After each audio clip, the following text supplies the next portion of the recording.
이 아침 하나님께서 말씀을 통해 우리에게 은혜 주실 줄 믿습니다. 아멘. 오늘부터 살펴보게 될 본문은 히브리서입니다. 히브리서는 히브리인들을 대상으로 쓰여진 서신서인데요.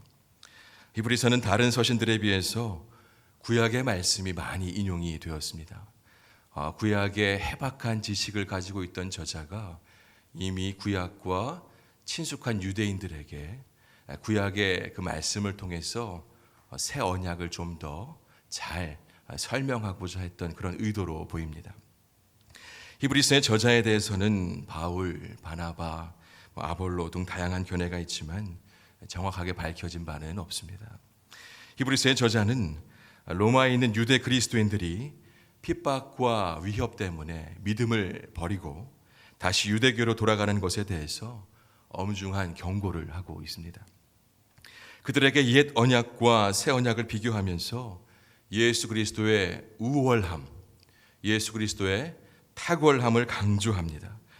예수 그리스도를 통해 주어진 모든 성취는 옛 언약과는 결코 비교할 수 없는 언약이라고, 구약의 약속이나 구약의 인물, 사건, 제도 같은 것은 예수 그리스도를 통해서 더 온전하게 되는 것이다 라는 것을 거듭해서 강조하는 내용이 이 히브리서에서 나타납니다. 오늘 본문 1절과 2절을 우리가 살펴보도록 하겠습니다.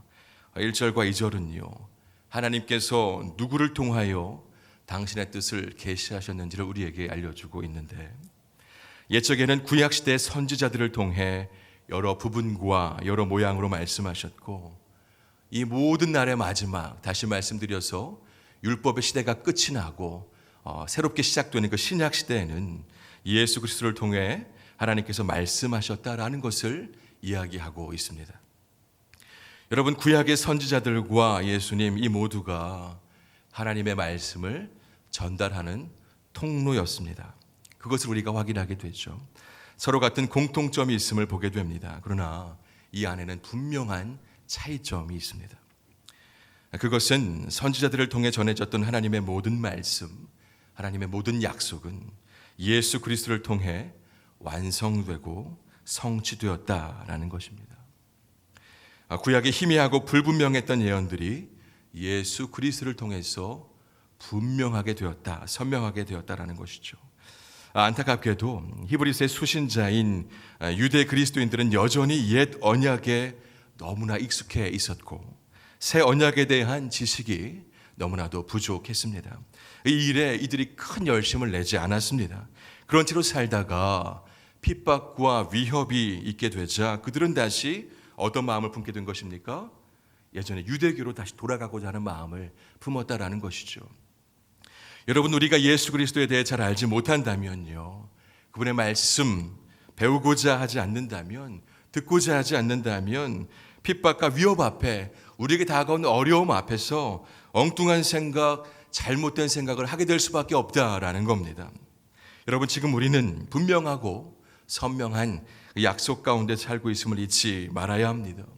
이 약속을 온전히 잘 배우고 깨달아서 우리의 믿음 생활 가운데 우왕좌왕하는 일이 있어서는 결코 안 되겠습니다. 바라기는 예수 그리스도의 말씀을 배우고자 늘 힘쓰고 말씀을 따라 살아가는 늘 약속 위에 선 자들 다 되실 수 있기를 간절히 원합니다. 1절, 2절 말씀을 통해서 우리가 또 깨닫게 되는 것이 있습니다. 그것은 바로 우리 하나님께서는 말씀하시는 하나님이시라는 사실입니다. 저와 여러분이 하나님을 알 수 있는 것이요, 바로 하나님께서 가지신 이런 특성 때문입니다. 하나님께서 자신을 계시하고 선포하신다라는 겁니다. 우리가 본문에서 알 수 있듯이 구약시대에는 하나님께서 선지자들을 통하여 말씀하셨습니다. 그리고 예수님께서 이 땅에 계실 때에는 예수님을 통해서 직접 말씀하셨습니다. 지금은 어떻게 말씀하십니까? 기록된 성경을 통해서 말씀하시죠. 그리고 하나님은 이 말씀대로 우리가 살 수 있도록 성령의 조명을 통해서 끊임없이 말씀하십니다. 이처럼 하나님은 끊임없이 말씀하십니다.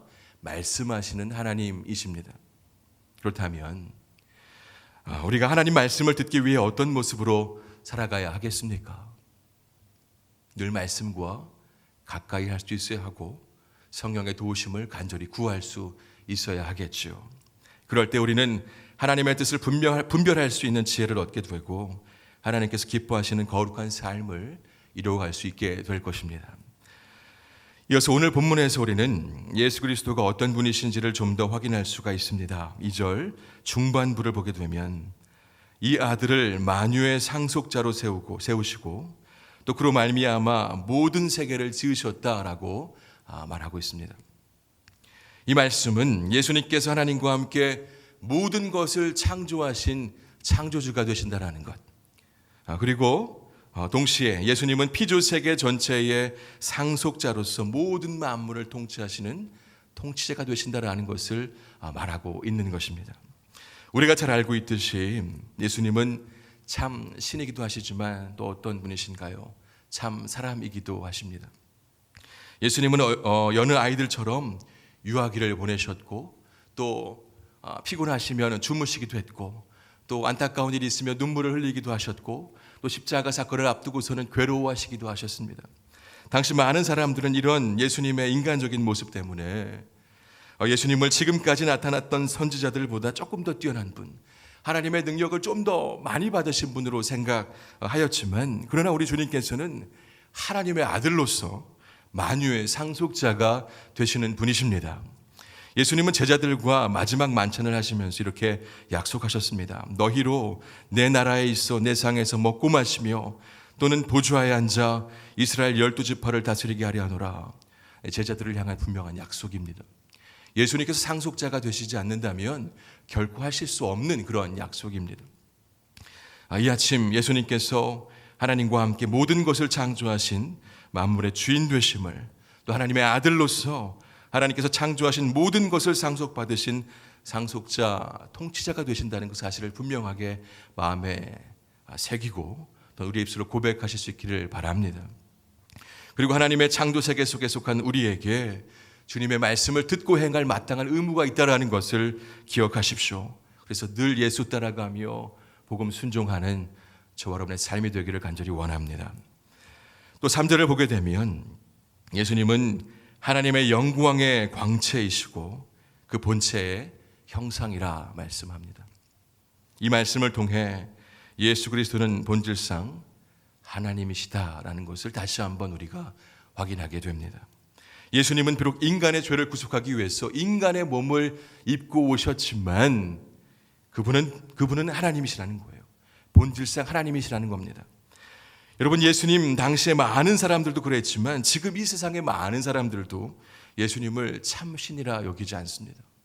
예수님의 신성을 왜곡합니다. 어떻게 왜곡합니까? 어떻게 왜곡하나요? 그저 성인이라 말하죠. 그들 나름대로는 예수님을 높이고 있지만 그런데 그 말 속에는 어떤 전제가 있는 것입니까? 예수님은 신이 아니고 그냥 존경받을 사람이라는 것입니다. 예수님을 하나님으로 인정하지 않고 존경받을 사람 정도로만 생각한다는 겁니다. 그러나 성경은 오늘 본문은 뭐라고 분명히 말씀하고 있습니까?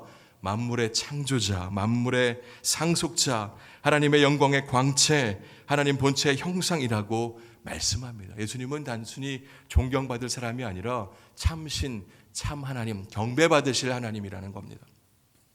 여러분, 우리는 진리를 왜곡하는 세상 문화 속에서 분명한 믿음을 드러낼 수 있어야 합니다.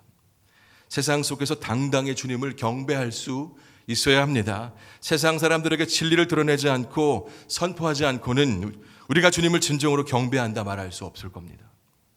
바라기는 침묵하지 마십시오. 당당하게 진리를 선포하는 저와 여러분 되실 수 있기를 이 아침 간절히 원합니다. 마지막으로 오늘 본문은 예수님을 인류의 구원자라고 그렇게 말씀하고 있습니다. 3절 중반부에서 죄를 정결하게 하는 일을 하신다고 분명하게 기록하고 있습니다. 히브리서의 저자는 예수 그리스도의 우월하심, 탁월하심을 말하면서 이 부분을 분명하게 이야기하고 있습니다. 여러분, 앞으로 히브리서를 통해 좀 더 자세히 살펴보게 되겠지만 이 말씀 안에는요, 예수 그리스도는 구약의 대제사장들과는 차원이 다른 속죄를 이루신 분이시라는 것, 예수 그리스도께서 택한 백성들을 위해서 자신의 몸을 속죄제물로 드리며 단번에 속죄를 이루셨기에 예수 그리스도는 부분적인 죄사함이 아니라 온전함, 완전한 죄사함을 주시는 분이시라는 것을 이렇게 담고 있는 것입니다. 그 의미를 담고 있습니다. 여러분, 우리는 이 사실을 분명하게 믿고 또 고백할 수 있어야 합니다. 당시 말씀을 읽는 독자들이 맞이한 위기가 똑같이 우리들의 위기가 되어서는 결코 안 됩니다. 예수님이 이 땅에 오셔서 이룬 일을 가볍게 여기거나 또 조금이라도 안락하게 신앙생활을 하기 위해서 믿음을 버려버리거나 또 세상과 타협하는 생활을 해서는 우리가 안 되겠습니다. 그리고 우리의 죄성이 발견될 때마다 좌절해버리고 나는 버림받게 될 거야 라는 그런 잘못된 생각에 빠져서도 안 될 것입니다. 여러분, 우리 안에 죄가 꿈틀거리면서 우리를 넘어뜨리려고 할 때 우리가 붙들어야 할 말씀, 우리가 붙들어야 할 사실, 바로 예수님께서 우리의 죄를 정결하게 하신 분이시다. 우리를 온전하고 완전하게 깨끗하게 하신 분이시다라는 그 사실을 붙잡고 그 죄 가운데서 벗어날 수 있기를 바랍니다. 연약한 우리들이 가질 모습, 좌절하고 낭망하는 모습, 부끄러워서 뒷걸음질을 치는 모습이 아닙니다. 오히려 우리는 예수님이 나와 같은 죄인을 위해 오셨다는 것을 인정하고 고백하면서 그분 앞에 나아가는 것입니다. 주께 나아갈 때에 우리 죄는 사라지게 되고 새롭게 된다는 것을, 회복된다는 것을, 그 확신이 우리에게 있어야 하겠습니다. 여러분, 오늘 히브리서를 통해 우리의 믿음을 점검해 볼 수 있기를 원합니다. 세상의 핍박으로 인해 신앙을 버리고 다시 유대교로 돌아가고자 했던 유대 그리스도인들의 연약한 믿음이 혹 나에게도 있지는 않은지 돌아볼 수 있기를 원합니다. 혹 연약해져 있다면 오늘 본문을 통해 말씀하시는 하나님의 음성을 들으실 수 있기를 바랍니다. 예수 그리스도는 창조주이시며 구세주이시며 상속자, 통치자가 되신다라는 그 사실을, 그 말씀을 기억하고 우리의 입술로 분명히 고백할 수 있기를 원합니다. 이 진리에 대한 확신이요, 여러 가지 다가오는 위기, 문제 앞에서 우리가 승리할 수 있는 가장 확실한 비결, 가장 확실한 해결책이 될 줄로 믿습니다. 바라기는 끝까지 믿음을 지켜내는 그리스도인으로 서게 되실 수 있기를 이 아침 간절히 소망합니다. 함께 기도하겠습니다. 하나님, 오늘도 우리에게 말씀 주시니 감사합니다. 이 아침 모든 이름 위에 뛰어나신 주님을 찬양합니다. 주님, 바라기는 우리에게 주신 분명하고 선명한 약속을 단단히 붙잡는 믿음이 있게 하여 주옵소서. 우리의 무지함으로 인해 우리를 향한 하나님의 놀라운 사랑과 구원의 은혜가 땅에 떨어지는 일이 없도록 주의 말씀을 올바로 배우며 그 말씀 따라 살게 하옵소서. 세상 속에 참된 진리를 드러내고 선포하는 자로 살게 하옵소서. 하나님, 끊임없이 말씀하시는 하나님, 우리 모두가 성경을 통해 말씀 앞으로 더 가까이 나아가게 하옵소서.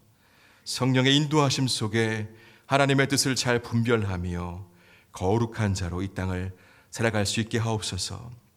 숱하게 찾아오는 문제들 속에서도 말씀으로 해답을 찾아내고 능력 있는 그리스도인으로 이 땅을 살아가게 하옵소서. 끝까지 믿음 잘 지켜 하나님께 칭찬받는 자 되게 하옵소서. 오늘 이 하루도 주님께 영광 돌리는 삶이 되기를 간절히 원합니다. 어려움 중에도 우리 입술의 찬양이 끊이지 않게 하옵소서. 귀하고 높으신 이름 예수 그리스도 이름으로 기도드립니다. 아멘.